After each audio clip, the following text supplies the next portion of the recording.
Now, I've said this before in previous videos. I want you to be perfect. When I say perfect, I don't mean society's idea of perfect. I don't even mean what my idea of perfect may be. What I believe to be perfect may not be what you believe to be perfect. When I say I want you to be perfect, it means I want you to be the best version of yourself. I want you to look in the mirror and love yourself, and I want you to feel confident in yourself. There is nothing wrong with striving for self-improvement, and there's nothing wrong with trying to make yourself the best version of you. There's nothing wrong with self-improvement, and that includes not having a neck that's 2 shades darker than the rest of your body.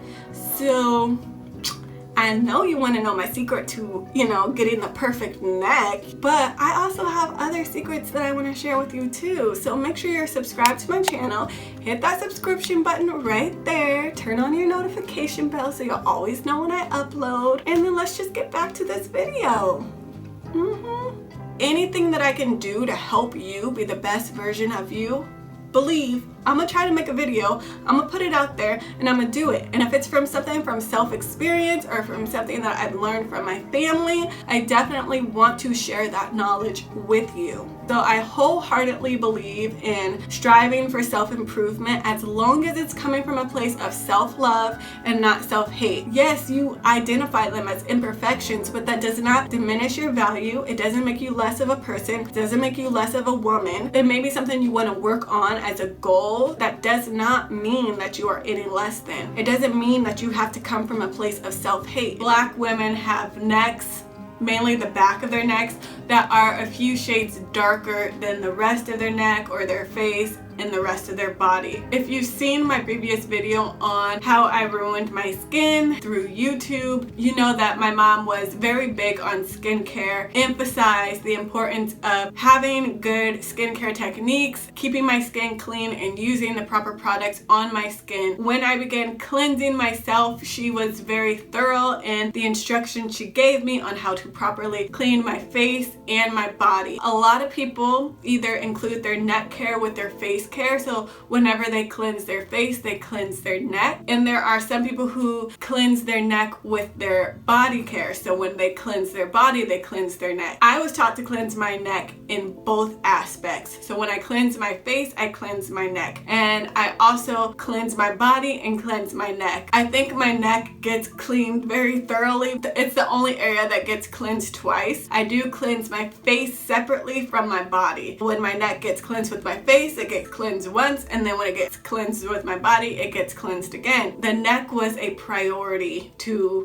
keep clean. In my family, I think most people have this, but I do have fine lines and wrinkles. Those areas are traps for dirt and debris, and if you don't stretch your neck out and actually cleanse into those areas, they can start to discolor. That was how I was taught. Also, as we sweat, the back of our neck usually gets coated with oils. If the product wasn't cleansed away, it could harden and dry and create the film on the back of my neck, and then over time that could seep into the skin and discolor the skin. And also cleansing away any product residue or sweat that was on the back of my neck. I think that's a very important technique to teach our young girls, making sure they're keeping their neck clean. I believe, I don't know this for a fact, that is what contributes to the darkening of the back of the neck. So I want to go through with you how I cleanse my neck. First thing I want to do is mention that my channel is about positivity and uplifting my sisters. In no way am I coming from a mean place or a hurtful place or a place of making you feel shameful. I am here just to educate and teach and pass along lessons that I've learned and the guidance that I've had through 2 generations of mothers, which would be my mother and my grandmother. They are my greatest inspiration. They are the greatest teachers of my life. In my womanhood, I am trying to impart some of the knowledge that they have imparted in me and instilled in me onto you. Okay, something that I do find important when cleansing my face or my neck is to make sure my hair is out of the way. If I were to do my skincare routine on my face, I will have had washed my face. And if you've seen my how I ruined my skin video, you know that I recently tried a new product. I had really bad results from it, but as you can see, my skin is starting to clear up. So the texture has greatly improved on my skin, but I did mention that I wanted to use these Noxzema pads on my neck because I really like the way they work on my neck. I'm going to show you what I would do when using these pads. I've already cleansed my skin. After I've cleansed my skin on my face, I go in with a toner, and then on my neck, I go in with these Noxzema pads. The Noxzema pads have kind of a rough side for exfoliation and then a softer side just for the cleansing purposes. So on the front of my neck, I use the softer side of the pad, and I just take my neck and I extend it up, and I take the pad and I just go over this section. And as you can see, there is dirt on this. And now this is after cleansing. So this is my neck cleansed. This is how much dirt's still on my neck. And mind you, I don't wear makeup, so this isn't makeup. This is strictly dirt. I also like to go into the crevices and get all of the dirt that might be kind of focused into that area cleansed out. And it's kind of hard to see the difference, but there is some more that it did pick up. So I just kind of go over that. And now there's nothing that it's picking up. Now I'm going to switch to the side that is more of an exfoliant, and I'm going to cleanse the back of my neck. And I'm going to kind of do the same motion going down. And also get the top of my shoulder blade.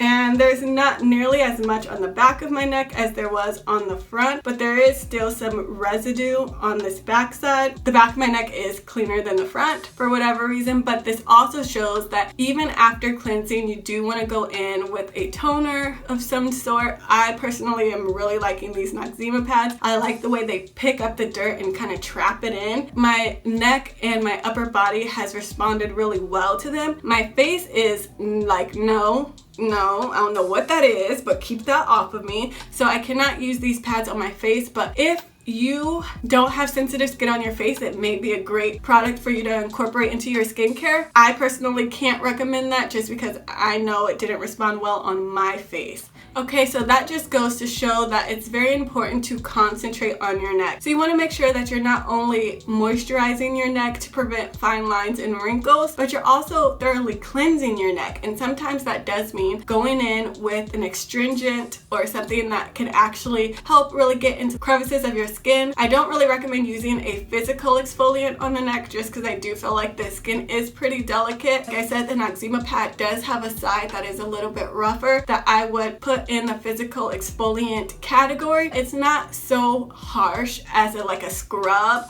where I don't feel safe using it on my neck. I do really enjoy using these Noxzema pads on my neck to really thoroughly cleanse any dirt, leftover debris, or any hair products that might be sitting on my neck. To thoroughly cleansing my neck as to why I have been able to maintain pretty similar color variation from my face to my neck to my chest. I believe the neck discolor is due to lack of focus on it while cleansing. If you don't cleanse your neck while you're cleansing your face, that's 1 strike. If you don't cleanse your neck while you're cleansing your body, that's 2 strikes. And ultimately, you've earned 3 strikes because you didn't cleanse your neck. Which part of your body do you consider your neck? Your face or part of your body? I consider it my body, but I feel like it's delicate, similar to my face. I just go ham and cleanse it twice. In a day, I will have cleansed my neck 4 times. For some people, that may be overdoing it. For others, they might feel like, oh, that makes sense. Like I said, I always tell you, the proof is in the pudding.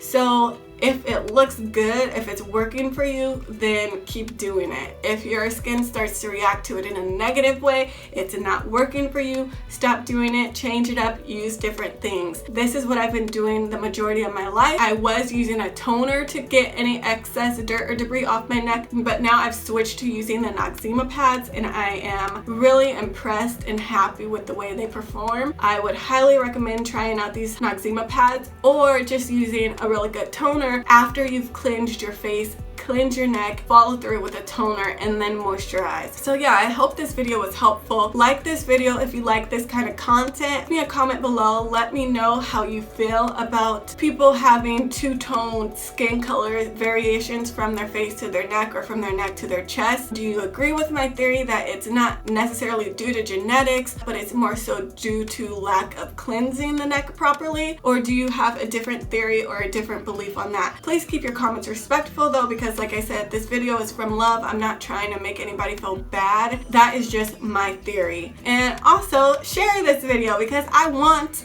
young girls, women as well, to learn this and apply this to their life, and hopefully for it to help and be beneficial to their lives. That's what I'm making these videos for, is the benefit of others. I love my sisters, I love my sisterhood, and I want us to thrive. And as always, please subscribe to me because I'd love to have you.